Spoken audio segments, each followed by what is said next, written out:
Ladies and gentlemen, welcome to a tutorial on how to create weapon finishes or skins in the game Counter-Strike Global Offensive. You will need the following things: Steam, Counter-Strike Global Offensive, the game, VTF Edit, which is Valve Texture File Edit, Adobe Photoshop or some form of software that will allow you to create a target file, and finally, Microsoft Paint or Sketchpad or some sort of software that will allow you to create a JPEG file. There will be a link in the description below for all the software that you will need. Alright, now that you have all the needed and required software to make your CSGO skin, why don't you go ahead and open up Adobe Photoshop or whatever you're using. I'm using the Adobe Photoshop 30-day free trial. So go ahead, open it up, go to File, New, and make sure that the settings are all set to the ones that I have. So, for example, the document type is custom, the width, height, and resolution. I find that a very good one for the skin and that Valve will accept is the width is 1024, the height is 512, and the resolution is 72. And make sure it's not centimeters or inches, but pixels. And the color mode, make sure it's set to RGB color. It's 8-bit. The background contents, I don't think it necessarily matters, but I like using transparent. You guys just choose whatever you want. And for the advanced color profile, pixel aspect ratio, just leave it alone, don't touch it. And then click OK, and then go creative. Make sure to blow people's minds away because it's a tough market for people's skins to get rated. People expect the best, so give them the best. So just be creative and make really great skins. Alright, so now that you have made your skin, hopefully it's amazing, you're going to want to go to File, Save As, so put in the file name, and for the Save As type, make sure to go all the way down to Targa. This should be the second last one, and make sure to save it as a Targa. But you're also going to save another one, so you're going to save two. So be sure to save one as a Targa and then one as a JPEG. You'll need the JPEG to put it into the VTF edit to turn it into a Valve texture file. So as soon as you've done that, make sure to save it somewhere where you'll know you'll find it. So either your desktop or folder or something like that. I just saved it to my desktop.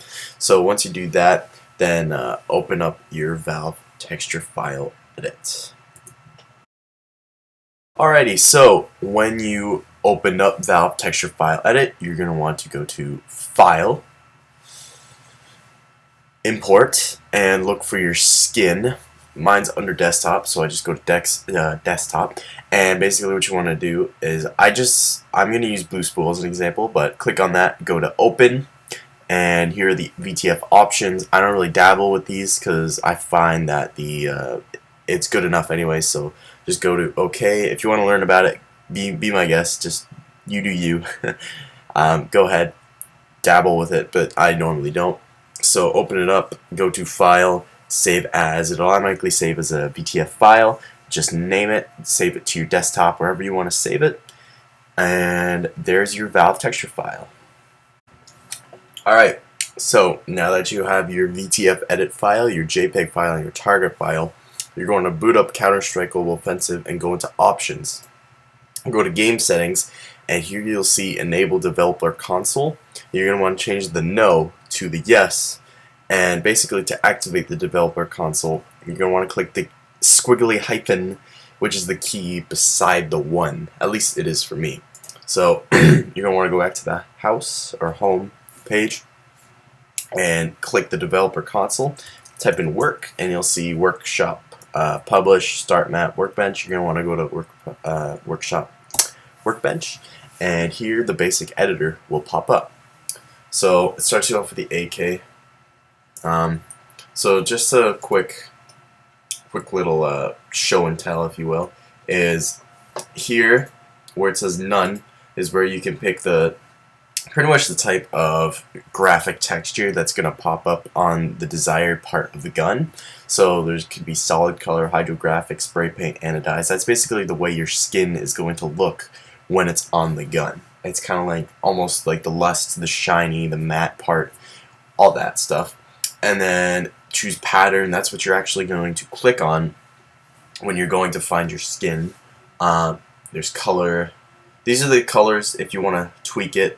The colors So something I've noticed is that for solid color, everything up to but excluding custom paint job and patina, so everything from solid color to anodized airbrushed, you are going to have to put in your pattern and then tweak the colors from the color settings on the Workbench, which is kind of sucky in my opinion if you're not skilled at it.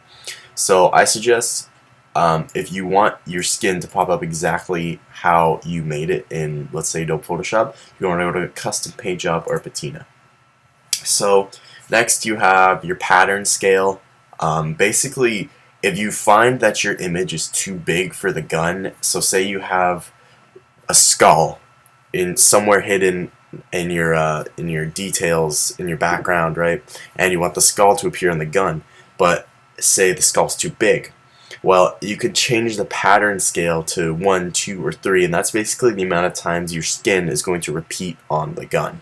So if you're skilled enough, you can, for example, change the pattern scale to 2, shift it on the Y and X axis and rotate it enough to the point where the skull will be on the desired part of the gun. Alright, so next, moving on, here you could just show stat track, show name tag. Here's the X offset that basically shifts.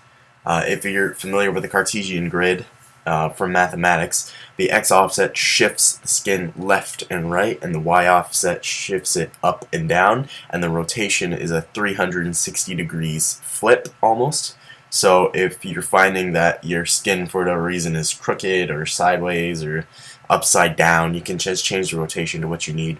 The wear, you can change it from field tested, from factory new to battle scarred. You can inspect your gun just to see what it would look like. You can reload to see what it would look like. And something very important too is, obviously right now, as you can see holding the gun, you can't really see too much of the details on the gun. So if you want, you can go to Workbench and examine the gun from a side view, and it's going to be constantly moving back and forth just to show you exactly what your gun looks like. And then there's also a green screen, so this will come in handy later. Basically, the green screen, what it allows you to do is, if you take a screenshot of the top, let's say your window region is just the green screen and the gun, you can change the background of the green screen to whatever you want. So basically, it'll be pretty much your thumbnail for your gun. So that way it'll look more appealing to the audience instead of just having it like that. Because if you show them your skin like that, they're not going to be able to see it. They're going to be like, oh, that's lame, whatever. But if you show them with a green screen and a complementary background with complementary colors and analogous colors and whatnot, it'll actually show. It'll bring out the skin within your gun. Okay, and basically, when you're done, you're just going to go save as. I'm just going to put 1, 2, 3, save. And then once you save, you're going to want to click. Sorry, hang on, wait. You're going to want to click submit.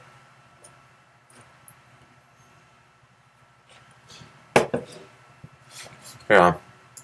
Sorry, I was wondering why that was happening, but there, and then click submit.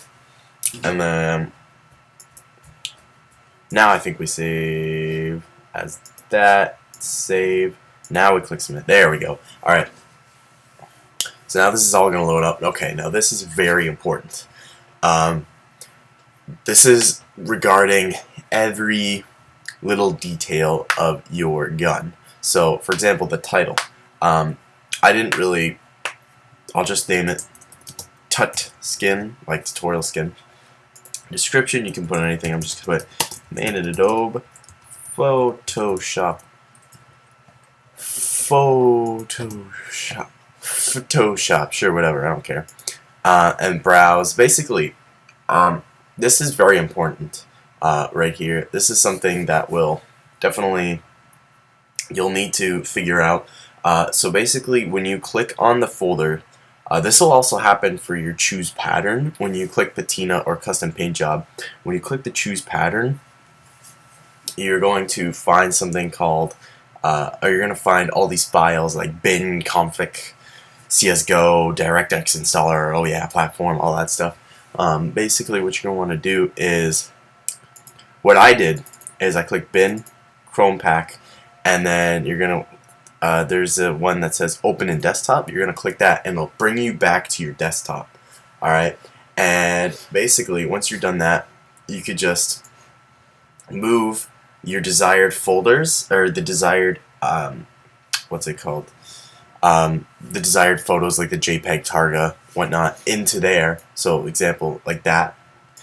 And basically once you do that,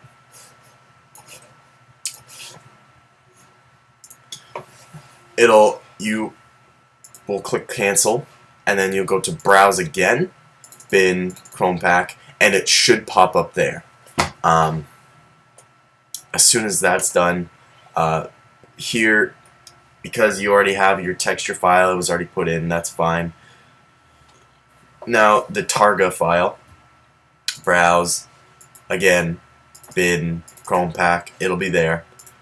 And then finally, Valve texture format, the VTF, it'll already pop up when you, when you go to patina or custom paint job and you choose your pattern and you do this technique, you'll manage to find, you'll put your VTF file in there too, and basically it'll already save onto your gun, so you won't have to do the Valve texture file here. And then you just go, I have read, and then say you browse, whatever, track, open, whatever, and then you're gonna click publish, and then a box will pop up, and it'll be like, regarding mainly copyright infringement and all these statements saying that if Valve finds out that your gun is copyrighted, your skin, is copyrighted, then they're going to take away all revenue that you can earn from that gun. Say it does get put into Counter-Strike Global Offensive, and pretty much just so you know all this, you're going to type in I understand into the box. It'll tell you to do that, and you'll be good. Thank you guys very much for watching. I hope you enjoyed and learned something from this video. I apologize with the later part of the video where I was showing you how to put your skin on the gun and the uploading the files to CSGO and the Workbench, just everything with the actual editing of the skin on the gun. I usually do that on my laptop, but my laptop is having problems right now, so I wasn't able to. I promise though, if any of you have any questions, I will be sure to check it every day. Leave your questions in the comments and I will absolutely answer them, and I will help you out as best as I can. It would mean the world to me if you could check out my CSGO skins. I'll leave a link to my page, my workshop page, in the description below. I'll put annotations on the screen right now. Leave your skins in the comments below. I'd love to check them out. I'll help you guys out. I'll vote for them. If I like them, I'll vote yes. If I don't like them, I'll vote no. Thank you guys for watching again, and have a great day.